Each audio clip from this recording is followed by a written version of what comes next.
Terima kasih Anda masih bersama kami. Bagi Anda yang baru saja bergabung, berikut berita utama hari ini. Rumah warga di Kelurahan Gisik Drono, Kota Semarang, ambruk usai diguyur hujan deras. Tak punya jamban, warga di Kecamatan Geyer Grobogan menumpang tetangga untuk buang air besar.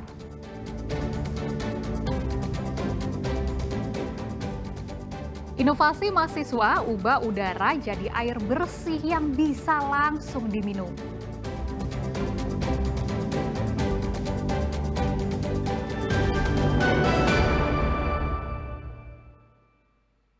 Selasa kemarin, seorang ibu mendatangi kantor Damkar Sragen. Kedatangannya untuk meminta bantuan karena jari tengah tangan anaknya bengkak tersangkut kunci ring. Gitu.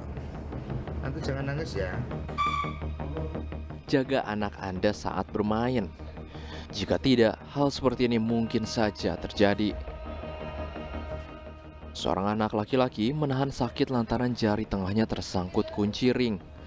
Entah berapa lama kunci pembuka baut ini tersangkut, tetapi jari tengah tangan kirinya sampai bengkak. Tanpa pikir panjang, sang ibu membawa bocah 4 tahun ke Damkar Sragen. Petugas damkar mengeluarkan peralatannya mulai dari mini gerinda, pelat besi, dan air. Secara perlahan, kunci ring ini dipotong sambil disiram air untuk mengurangi efek panas dari gesekan antar besi. Namun setelah satu sisi terpotong, kunci ring tidak bisa lepas sehingga petugas harus memotong kembali pada sisi lain.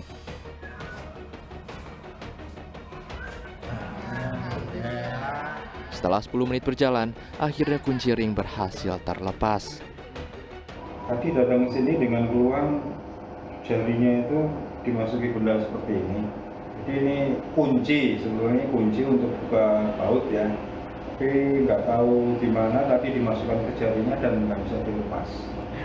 Ya, dipotong 2 sisi baru bisa lepas karena tadi kalau cuma satu sisi kita coba buka pakai tang ternyata masih kuat juga yang logamnya. Terbuat dari apa? Kalau bahan aslinya kita kurang tahu, tapi ini cukup keras juga karena ini sebetulnya ini kunci.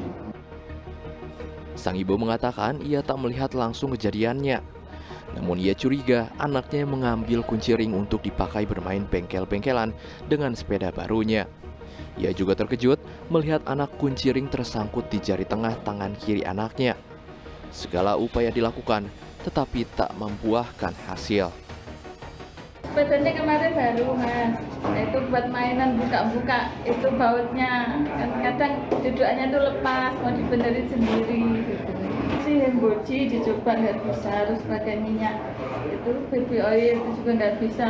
Terus akhirnya kepikiran kan bawa ke dokter aja, ini bengkak semua. Bengkak. Dan bengkak nggak bisa. Itu dari pagi atau dari kemarin? Kayaknya tadi pagi, nggak bilang anaknya nggak tahu. Gitu.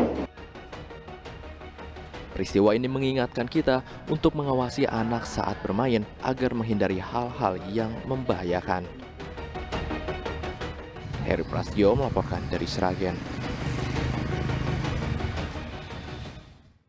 Salah satu kampus swasta di Kota Semarang berhasil menyulap udara jadi air yang bisa dikonsumsi. Alat yang dikembangkan selama 6 bulan itu diciptakan untuk wilayah-wilayah kering yang sulit air bersih.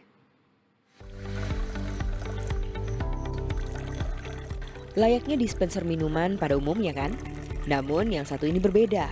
Soalnya air yang dihasilkan berasal dari udara. Kalau di pelajaran fisika kita dulu menyebutnya kondensasi atau pengembunan. Inilah karya anak bangsa yang patut dibanggakan. Toyaku, yang diambil dari bahasa Jawa, toya yang memiliki arti air. Kelompok mahasiswa dan dosen dari salah satu kampus swasta di Kota Semarang menciptakan alat penghasil air untuk mengatasi wilayah yang sulit sekali pasokan air bersihnya seperti daerah pesisir. Kita tuh pertama lihat dulu situasi, banyak sekali kondisi di Jawa Tengah ini, khususnya di Jawa Tengah, itu tuh banyak sekali daerah kekurangan air dan sulit air. Nah, kita diskusikan dengan dosen, para dosen, dan kita disitulah terpikirkan untuk membuat bagaimana air itu tuh bisa diakses dengan mudah di daerah yang sulit air. Nah, dari diskusi itu kita menemukan bahwa salah satu solusi yang efektif yaitu kita membuat namanya atmosfer water generator. Dari atmosfer water generator itu kita bisa menghasilkan air yang dapat dimanfaatkan oleh daerah-daerah di Jawa Tengah untuk mendapatkan air bersih yang lebih mudah.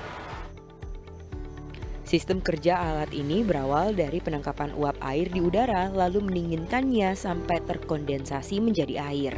Setelah itu barulah disaring agar aman untuk dikonsumsi. Hebatnya lagi, alat ini juga ramah lingkungan karena menggunakan sumber listrik dari panel surya. Jadi cocok kan buat dioperasikan di daerah pesisir yang air bersihnya susah tetapi paparan sinar mataharinya bukan main.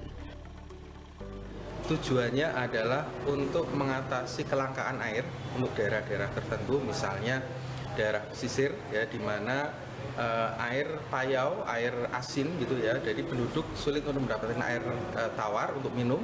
Kemudian untuk daerah-daerah yang tidak terjangkau oleh PAM misalnya, kami bisa menempatkan Toyoku ini ya untuk kemudian ditempatkan di daerah-daerah yang tidak terjangkau PDAM dan terintegrasi dengan panel surya ya, sehingga nanti bisa langsung dihasilkan air dan langsung siap minum. Inovasi ini tak lahir dalam waktu sekejap, tetapi memakan proses penelitian hingga uji coba laboratorium sampai 6 bulan lamanya. Toyaku bisa menghasilkan 8 liter air dalam waktu 1 malam atau 24 jam. Kebutuhan itu dinilai cukup untuk memenuhi kebutuhan konsumsi satu keluarga. Ali Muftagirin melaporkan dari Kota Semarang. Empung ya, empung.